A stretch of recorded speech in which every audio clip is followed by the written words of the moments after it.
হযরত সালামা রাদিয়াল্লাহু তাআলা চোখের পানি ছেড়ে কান্দার ডাকতে বলে, মালিক রে, আমি অপরাধী, আমি বেগানা মহিলার গোসল করা দেখে ফেলেছি, আমি জালিমদের অন্তর্ভুক্ত হয়ে গেছি, আমি ইসলাম থেকে খারিজ হয়ে গেছি, আমি কেমন মুসলমান? আজকে ইসলামের বিধান শোনো বাবা। উনি বলেন, এই কথা যদি আমার রাসূল জেনে যায়, আমার নবীর দরবারে জায়গা হবে না। এই কথা যদি আমার রাসূল জেনে যায়, আমার মুসলমানদের মধ্যে জায়গা হবে না, আমি আমার রাসূলের দরবারে যাব না। হযরত সালামা কাঁদতে কাঁদতে পালায়া চলে গেলেন মরুর প্রান্তরে। রাসূলুল্লাহ নামাজ শেষ করে কয়েকটা দিন হয়ে গেল, ফেরেশতা জিবরিল এসে বলে, হুজুর, সব সাহাবীদেরকে নিয়ে আপনি নামাজ আদায় করেন, সালাবার দিকে একটু লক্ষ্য করেন। নবীজি বলেন, সাহাবীরা আমার সালাবা কই? আমি তো আমার সালাবারে দেখতে পাই না। নবীজি যখন বললেন, সাহাবীরা বলে, হুজুর, আমরা তো অনেকদিন হয়ে গেল তাকে দেখি না, তাকে তো দেখি না, নামাজে আসতে দেখি না। আমার নবী বলে, খবর নাও। খবর নেওয়া হলো বাড়িতে নাই, কোন আত্মীয় স্বজনের বাড়িতে যাই নাই। নবীজি আমার ডাকতে বলে, হে উমর, এ আমার আবু বকর, শোনো শোনো, আমার সালাবার খবর নাও, কোথায় গেছে খবর নাও। দুই সাহাবী পাগলের মতো ছুটতে লাগলেন, খুঁজি করতে করতে করতে করতে এক পর্যায়ে গ্রাম পর্দা থেকে চলে গেলেন পাহাড়ি অঞ্চলে, মরু প্রান্তরে যাইয়া রাখাল গেরে ডাকতে বলে, ও বকরি রাখালেরা, শোনো, তোমরা কি সালাবারে দেখছো? বলতেছে, আমরা তো কোনো সালাবা টালাবা চিনি না, আমরা কোনো মুসলমানদের চিনি না, তবে একটা লোক লম্বা, গায়ের রং শ্যামলা, এই লোকটা প্রতিদিন সকালবেলা ঘুম থেকে উঠে হাঁটতে হাঁটতে পাহাড়ের উপরে ওঠে, আর সন্ধ্যা নেমে আসলে পাহাড় থেকে নামে। ওই লোকটা এমন কান্দে রে,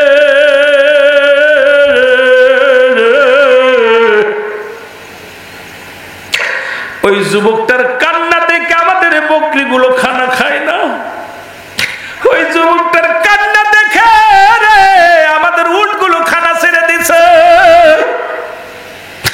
সুতরাং এই পাগলটারে তোমরা নিয়ে যাও, ওইটা দেখে ক্ষুধার্ত অবস্থা হাঁটতে পারে না।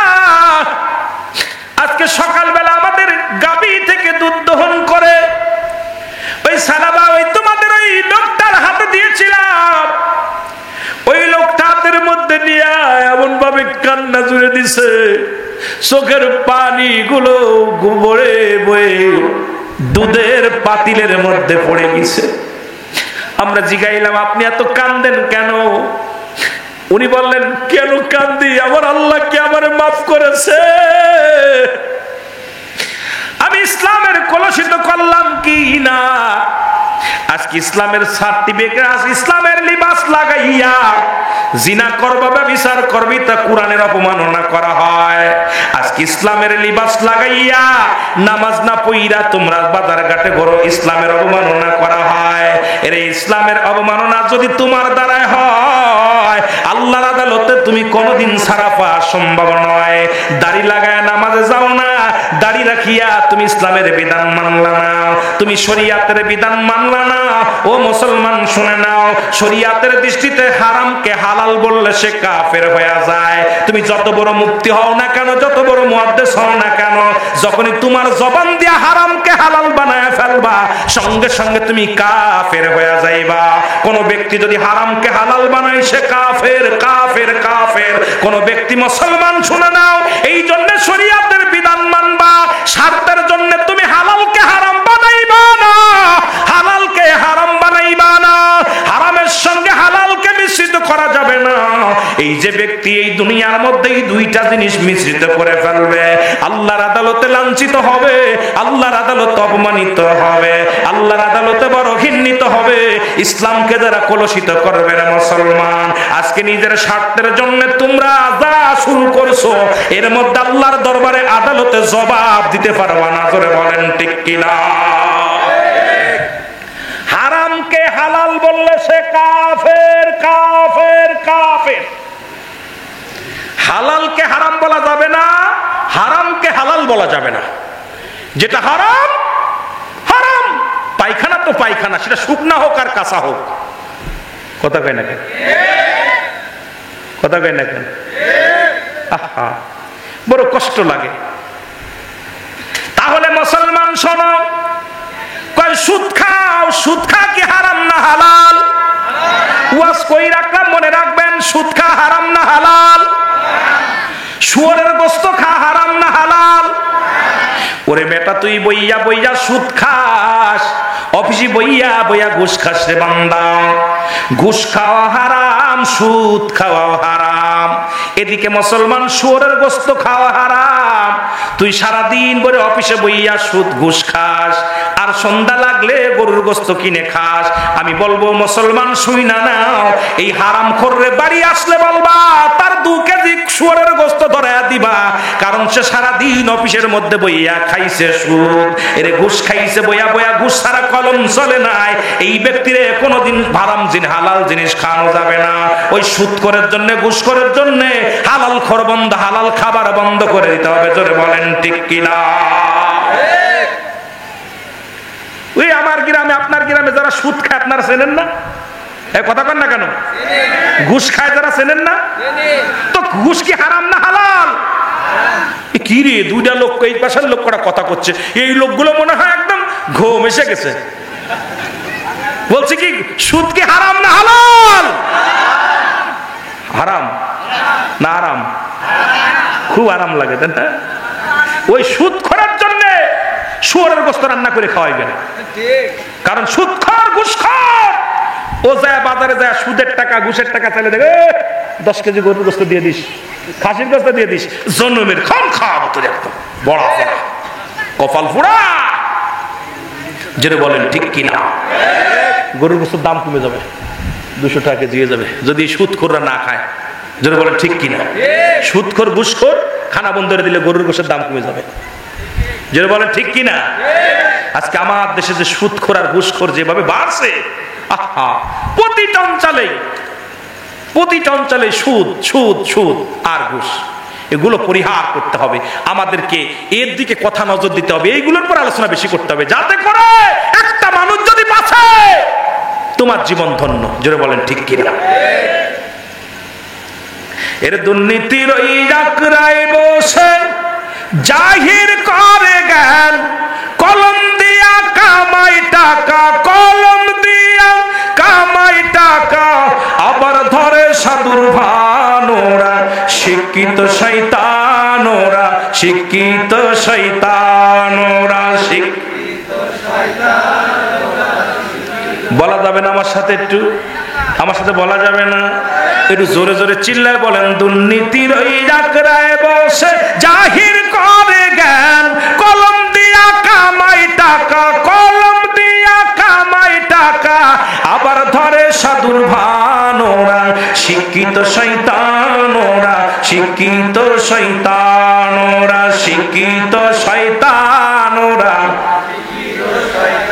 ওরা হলো জাতির নাকি মহামারী মহাতন, ফাইলে কলম ঠাকাইয়া চালায় ওরা নির্যাতন। ঘুষের টাকায় ওদের ভুড়ি, ঘুষের টাকায় ওদের ভুড়ি, করে যে টান টান ওরা, শিক্ষিত। আর একটু জোরে বলা যাবে না? ওরা শিক্ষিত।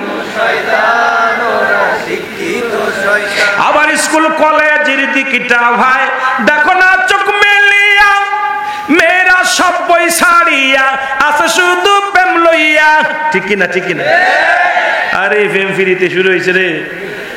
আয় গাছের মধ্যে বি যোগ আর, আর যোগ বি, যোগের ভিতর পাইলেও কি? জোরে কোন ঠিক কিনা? মাদ্রাসা, স্কুলে, ওরে বাবা মসজিদের এখন দেওয়ালেও লিখে থই বি যোগ বি, কই বিতে বাবু, বিতে বিতি। জোরে কাট দেখি না কিতে যোগাইছে? ওরে বাবা যোগের মধ্যে যোগ লাগাই দিছে।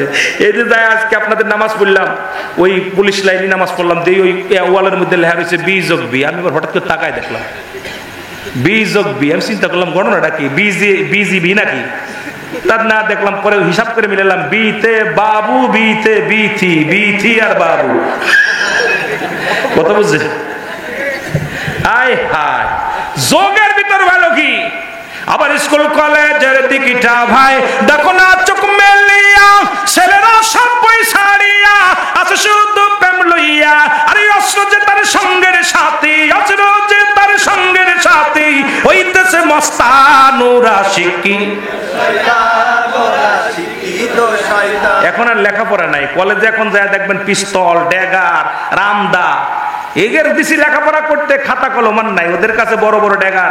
এখন পাওয়া যাচ্ছে দেখেন বিশ্ববিদ্যালয়ে যায় দেখে অস্ত্রের গোডাউন পাওয়া যাচ্ছে, জোরে বলে ঠিক কিনা? বাবার টাকা নষ্ট করি না। কলেজে গেছি, কলেজে এইরকম বুঝাই মেরে মেরে থুইছে, ওরে বাবারে লাঠি, এত প্রকার বিদেশি পিস্তল। এখন দেখি ঢাকা বিশ্ববিদ্যালয়, কুষ্টিয়া বিশ্ববিদ্যালয়, রাজশাহী বিশ্ববিদ্যালয়, সব জায়গায় বড় বড় অস্ত্র পাওয়া যাচ্ছে। ওরা লেখাপড়া, একটা বিদ্যালয় যায়, কলেজে যায়, ওদের হলে ডুইকা খালি খালি অস্ত্র পাইছে। হচ্ছে কি? তার মানে আর বুঝতে বাকি নাই, ওরা অস্ত্রের ট্রেনিং দিছে, কলমের ট্রেনিং হয় নাই। জোরে বলেন ঠিক কিনা? জোরে বলেন ঠিক কিনা? ঠিক কিনা? সেই সত্য কথাগুলো বললে বিড়াল বেজার, গরম ভাতে বেলাই বেজার। কেউ বুঝু তাফসির মাহফিল ওদিকে না যে আপনি দিকে, আমি কোন দিকে যাইতে পারছি না, ওয়াজ তো যা করার দরকার করছে, আমি একটু গল্প করেই যাই। কথা কথা কেন, একটু গল্প করে যাই। দুনিয়ার মুসলমান গভীর মনোযোগ, মনে আছে সালাবার তোলার কথা? দুধগুলো পানি, চোখের পানিগুলো পড়ে পড়ে দুধগুলো ভেসে গেছে। ডাকতে বলে তুমি কে গো? ডাকতে বলে তুমি কে গো? বলে আমি হলাম নবীর সাহাবী হযরত আবু বকর সিদ্দিক রাদিয়াল্লাহু তাআলা আনহু। বলে তুমি কে গো? বলে আমি হলাম হযরত উমর ফারুক রাদিয়াল্লাহু তাআলা আনহু। সুবহানাল্লাহ বলেন না? বলে তোমরা কেন আসছো? বলে ওই লোকটার বিবরণ দাও। কই লোকটার বিবরণ নেই? কই বসে থাকেন, সন্ধ্যা তখন নামবে, ওই লোকটা কাঁদতে কাঁদতে পাহাড় থেকে নামবে। দুই সাহাবী বসে আছে, হঠাৎ দেখে সালাবা রাদিয়াল্লাহু তাআলা আনহু পাহাড় থেকে কাঁদতে কাঁদতে, আল্লাহ, ওরা আদম যেমন কেঁদেছিল, রব্বানা যালামনা আনফুসানা ওয়া ইল্লাম তাগফির লানা ওয়া তারহামনা লানাকুনান্না মিনাল খাসিরিন। হায় আল্লাহ, আমি জালিমদের অন্তর্ভুক্ত হয়ে গেছি।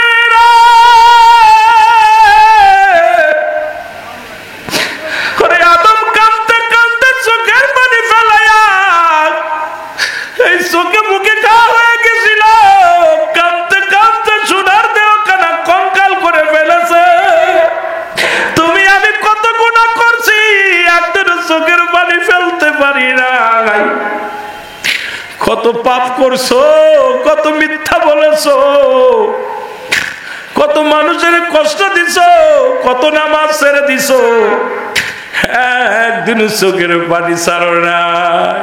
অথচ বাবা 360 মুসলমান, 350 বছর পরে আদম নবী কান্না গুনাহ মাফের জন্য। তোমরা কেন গুনার ভয় পায় না? অন্তরের ভিতর গুনার ভয় নাই, অন্তরের ভিতরে মরণের ভয় নাই, অন্তরের ভিতরে একবারও কবরের ভয় নাই। বড্ড কষ্ট লাগে না রাজশাহীর বাবারা? শোনো, কার জন্য তুমি এত অপরাধ করো, কার জন্য এত অপরাধ জগতে জড়াইছ? এ মুসলমান গভীর মনোযোগ। হযরত সালাবার জন্য তোরা যখন নেমে আসবে রে, হযরত উমর ফারুক, হযরত আবু বকর সিদ্দিক রাদিয়াল্লাহু তাআলা দুজনে হাত ধরে ডাকতে বলে, সালাবা রে, তোমারে কি হালাত, তোমার দেহ কানে কঙ্কাল বলাই ফেলেছো। সালাম বলে, নবীর সাহাবী, আগে বলো আমার রাসূল কি আমার বিষয়ে কোনো কিছু বলছে? আমার নবী কি আমার বিষয় কিছু বলছে? নবীর সাহাবীরা বলেন না না। সালাবা বলে নবীর সাহাবীরা রে, আমার বিষয়ে কোন কোরআনের আয়াত নাযিল হইছে কি জানোনি? বলেন না। তাহলে চলো যাই, চলো যাই। রাসূলুল্লাহর কদমের মধ্যে চলে গেলেন। আমার নবী ডাকতে বলে চলো বলে,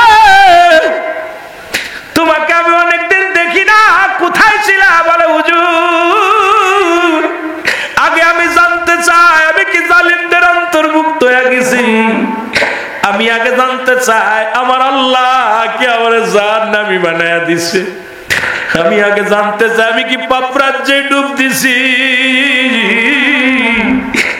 আমি কি কাফেরদের মতো আমি কি মুর্দা হয়ে গেছি? আল্লাহর নবী বলে না রে সালাবা না। বলে ইয়া রাসূলুল্লাহ, ইয়া হাবিবাল্লাহ, আমি বড় একটা ভুল করে ফেলেছি। ভুলটা হলো যখন আপনার পিছে নামাজ আদায় করে রাস্তা দিয়ে বাড়ির দিকে যাইতেছিলাম, হঠাৎ দেখি এক মুসলমান বাড়িতে, একটা বাড়িতে পর্দা সরে গেছে। একটা মেয়ে গোসলখানায় গোসল করে, পর্দা নাই। ওই মেয়েটার দিকে আমার নজর চলে গেছে। আল্লাহর নবী গো, আমি গুনাহগার হয়ে গেছি এই ভয়ে আমি ঘর ছেড়ে দিছি, বাড়ি ছেড়ে দিছি, আমি পাপী হয়ে গেছি এই ভয়ে। আজকে তুমি মৌলবী, তোমার মেয়ে আজকে পরের হাত ধরে স্কুল বিশ্ববিদ্যালয় যাইয়া, কলেজে যাইয়া পর পুরুষের সঙ্গে ঘষাঘষি করে। তুমি বড় আলেম, তোমার বিবি বেপরদায় চলে।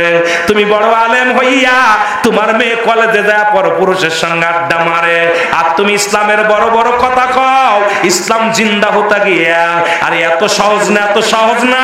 আগে ঘর কন্ট্রোল করো, বাড়ি কন্ট্রোল করো, মুসলমান মহল্লা কন্ট্রোল করো, গ্রাম কন্ট্রোল করো, ইউনিয়ন কন্ট্রোল করো, এরপরে থানা ধরো, থানা থেকে তুমি জেলার দিকে হাত বাড়াও। আজকে যদি গোটা এলাকার মুসলমান গুলো এদিকে যদি একটু লক্ষ্য রাখতে পারতাম, নিজের ফ্যামিলিটাকে বাঁচাইতে পারতাম, নিজের